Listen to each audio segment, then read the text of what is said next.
That's right. Yeah, you got me on this one twice. Oh shit.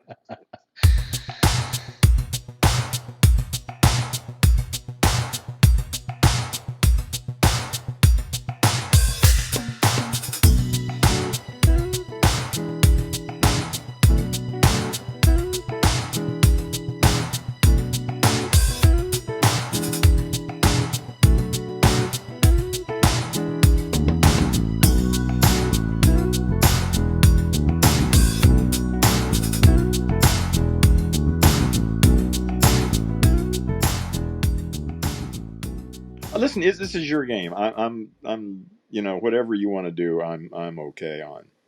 Okay. Well, the next statement is um, we all share the same reality and only interpret it differently. Well, I would say that that's an irrelevant distinction because all we have is our interpretation. hmm This So kind even if of there, goes back to what we were talking about yeah, before. even if Like, there is an objective reality, I mean, assuming there is, and which is not a, I mean, I would sort of assume there is some sort of objective reality somewhere, but if we don't have access to it, if all we have is our own personal experience and our interpretation of it, then that reality is irrelevant. hmm yeah, if somebody were to say that they live their life as if there is an objective reality and they only have like they're limited and they only have a specific interpretation of that objective reality, how would you respond to that position? Well, I think that's yeah. Like I say, I sort of in agreement with that. There may be, in fact, I would say there probably is some sort of objective reality. I mean, Bob, for instance, you hmm know. But since I have no access to that, or at least I haven't yet, anyway, hmm uh, then it's just off the table. You know, all I have is my immediate experience and my stories, and I don't see any way out of that. So I'd have to grant that same thing to anybody. hmm Yeah. Yeah. And I guess that would bring me back to the how could we solve any disputes if we don't agree that there is Yeah. a, a reality that we may not have access to? Well, let me ask you this. Um, do you think that there are more reliable ways than others to access what's likely true or what's likely objective Well, reality? I think that's the court system, evidence and all that kind of stuff. Okay. Although some people are not going to accept evidence, you know. But again, in that domain, all you can do is the best you can do, which probably isn't very good in some circumstances. But hmm yeah, I don't think there are any absolutely clear strategies that are going to work in every imaginable situation. I think Sure. we have to sort of make it up as we go along. Would you accept that some methods are more reliable than others in certain circumstances? Um, well, yeah, I I can think give you an example. yeah, that would help. Yeah. Let's see. So if somebody claims X and their method of arriving at X is evidence, and uh somebody else says X and it's based on a personal experience or feelings or something like that, would you say that one of those is more reliable than the other? I'd say it depends on what the X is. Okay. Yeah, Okay. because like I say, my story about Bob, there's no evidence whatsoever for that. But I'm fairly committed to that story. I like that story. I use it. It's a major uh, decision making thing that I think about, and I've got other stories that I really like and am committed to, but I have no evidence for them whatsoever. Hmm. But in those domains, I think that's perfectly acceptable. If I had a, a claim about my next door neighbor being a racist, or something, then you might want to have some evidence for that. Would you say that you would prefer if there was evidence? Well, it depends on the domain of the claim. Yeah, Like I say, I don't. There is no evidence for my claim of Bob. right. Would you I prefer that there was? um, I'm not sure I can even imagine what kind of evidence would be acceptable. If hypothetically you had sufficient evidence for Bob, uh, would that increase your confidence that Bob is real? I don't know.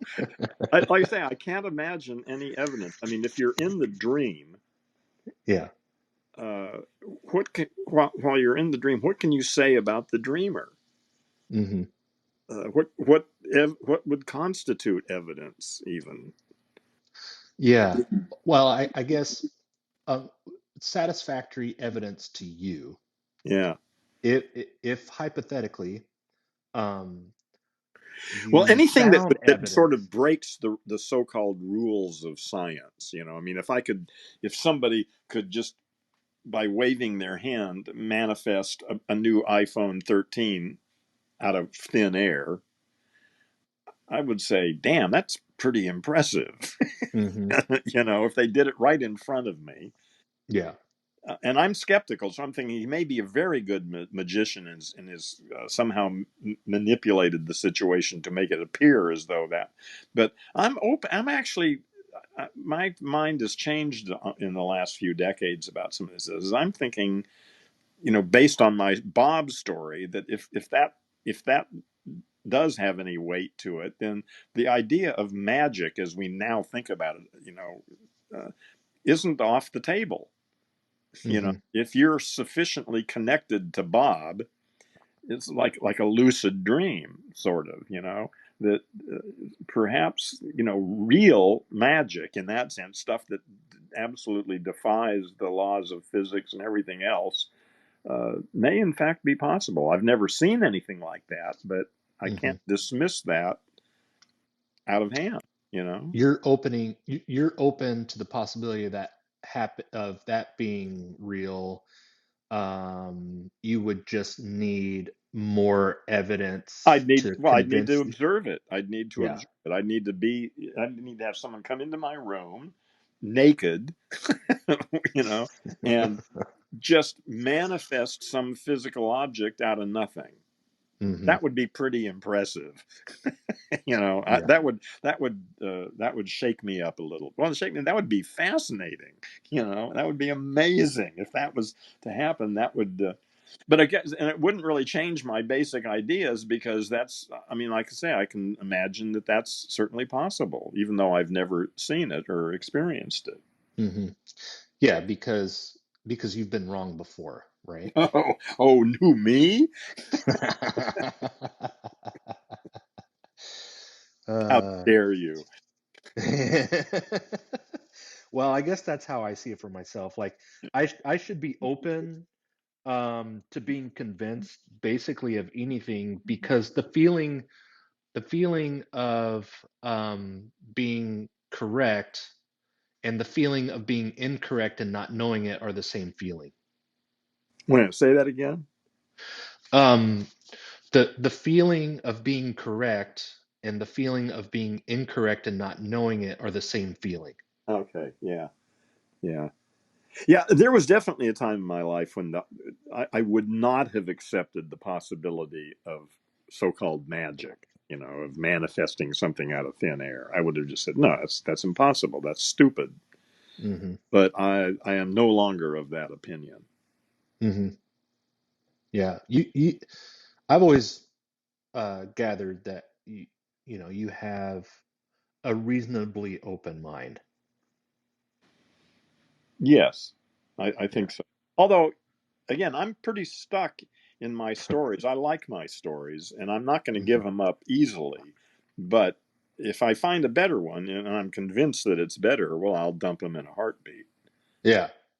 Uh, uh, it's possible that you're mistaken about your stories. Oh, it's yes, and time. Well, mistaken isn't quite the right word, but it's possible that my stories are ludicrous, or Okay. well, no, like I say, all I can say is they're the best stories I've been able to come up with. And Yeah. and in light of some new story, I might find the new story is marginally better or radically, wildly better. Uh, but When you since I say better, do you mean more accurate? more serviceable, say. Okay, so pragmatically speaking, Yeah, it'd have to have some impact on my actual life. okay, okay, that's interesting to me. Like, if something works, that means it's true. Well, I don't need the word true. If it works, it works. Okay. What would, is there a better word that you would replace in that statement other than true? Yeah, I wouldn't Like, use it. I don't find the word true or truth. There are a bunch of words that I've eliminated from my debugged subset of wild English, and truth is yeah, one. yeah, what would you replace it with? I wouldn't. I Okay. don't think it's just I don't see any. Yeah, I think it would depend on circumstances. Uh, yeah, and in a given circumstance, maybe I could think of some word that might be better, but just in the abstract, I don't know. Hmm. It's Yeah, like the word reality. I don't need it. I don't need to replace that word. Well, I just talk about my experience. yeah, yeah. I've kind of evolved too on those kinds of words where I don't use I rarely use the word true without putting likely in front of it. Yes, yeah, but that doesn't really solve the problem, though. Well, I mean, it I does think it for the helps person you're me. talking to. Yeah. It Yeah, takes it the helps load me. off of them. Yeah, exactly. It opens up the possibility of um I guess there's like it's more of a spectrum, like how Yeah, confident I am yeah, that this is accurate yeah, rather yeah, than binary. yeah. Yeah. Yeah, absolutely. There is no zero and there is no 100. You can get as close to that as you want, but you never. I have to admit that there's not much chance of it by my calculations. But maybe the Christians are right. Maybe I'm going to be surprised as hell when I die, and I end up at the pearly gates and get shoved into hell for being such an Uh-huh. asshole. I mean, I don't know. I mean, I'd be really pissed off and surprised if that's the case. But Yeah. I mean, I can't just categorically say that's just absurd. I mean, it is absurd as far as I'm concerned, but I still have to reserve some little slight possibility that they're right. Yeah.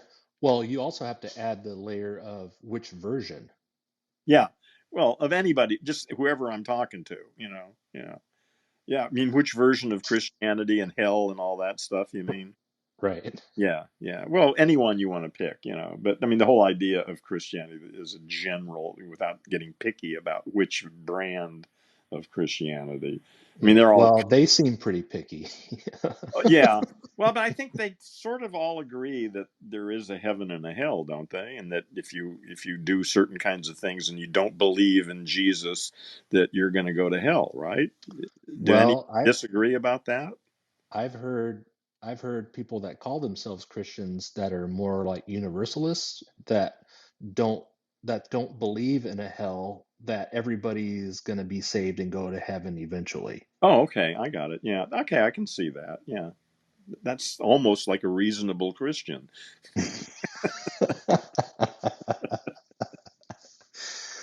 Yeah, the whole idea Uh, that Bob would create people knowing full well that they were going to burn in hell forever because he created them knowing that they wouldn't believe any of this shit, and then doing it anyway and then burning them in hell forever just strikes me as so diabolical. It's just amazing to me that anybody could believe that kind of stuff.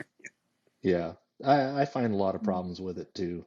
Um, the Yeah, I as get far as one I'm of my concerned. biggest Yeah, go ahead. one of my biggest issues is um, the idea of an entity with a mind without a brain that can be both just and merciful at the same time. Yeah. Well, again, the whole idea of, I mean, that's just giving Bob. See, like I say, I accept Bob, but I haven't the slightest idea of what of its abilities or what kind of a being it might be. And the whole idea of speculating about the nature of Bob just strikes me as ludicrous. Hmm. Whether you see it as just or merciful or both somehow miraculously at the same time, eh, to say anything at all about Right. Bob is just Right. absurd. Yeah. What the hell how could I possibly have some notion of the nature of Bob? I mean, clearly, if you look at or if I look at my experience, there's a huge amount of suffering in the world. And somehow Hmm. Bob, you'll see in my story, Bob is creating every possible possibility, from the most tragic and painful to the most joyous. And, from all of it, that Bob's plan or what he's doing is to experience every possible thing that is imaginable, from the worst to the best. And it's all Bob doing it to himself anyway. So it's just Bob exploring. 40,000 kids starved to death today. Hmm. That's happening. People are being tortured and murdered and dying in traffic accidents and all sorts of terrible relationships between people. I mean, just all sorts of painful, terrible things are going on every moment.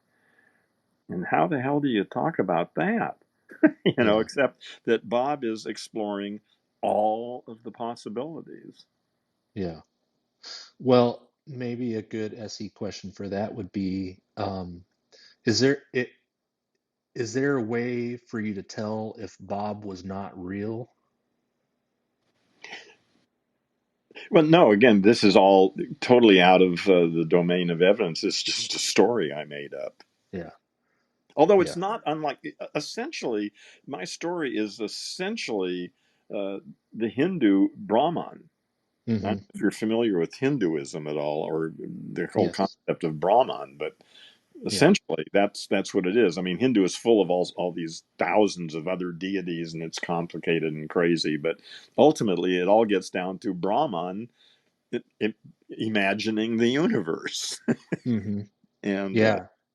The dreamer, right? yeah, and that, like I say, that's the best story I've been able to come up with. Hmm.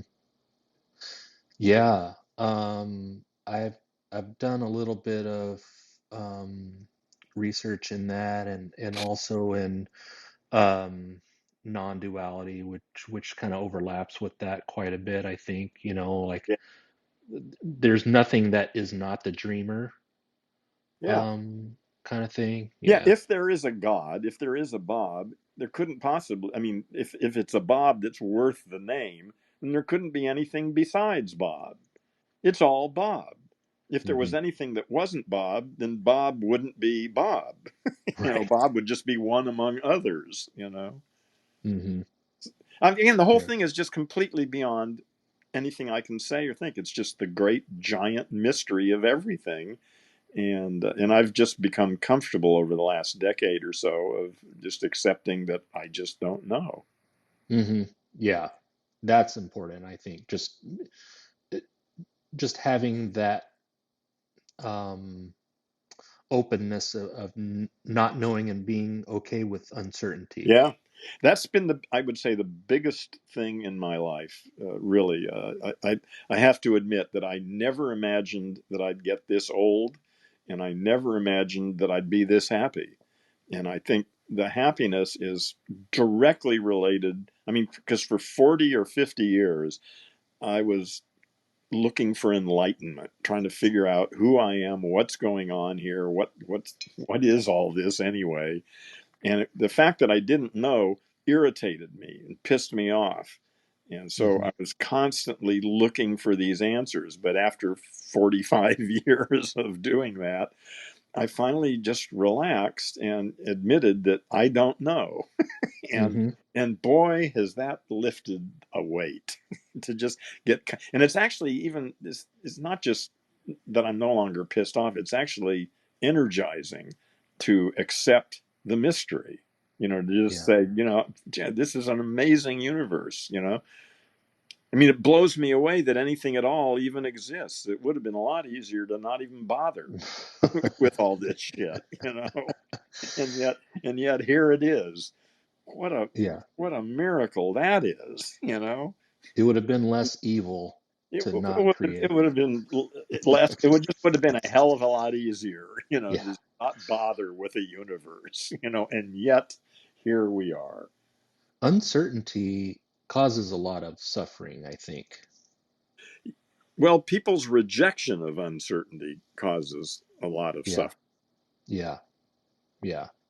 Accepting it again, I think it's important to go through the struggle before you accept. I mean, if you just accept it, if you were brought up this way as a child, it probably wouldn't be quite so liberating. If that was the story. Well, that's interesting. I mean, if the story I've got running in my head now had been programmed into my language machine as a child, I can't even imagine what that would do. I mean, because now I look at it as this great liberation, sort of being freed from having to have answers for everything and to just accept the mystery. But if I'd accepted the mystery from the very beginning, wow, what kind of life would that lead to? Yeah. I think it has to do with the people that were brought up in a religious environment.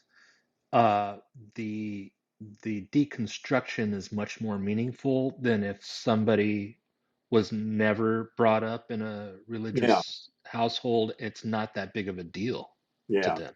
yeah, yeah. It's Being a all born about again how the atheist, or relativity of it. yeah, yeah, being a born again Christian or a born again atheist is profound. You know, Hmm. when you totally, yeah, that's interesting. I know. Yeah.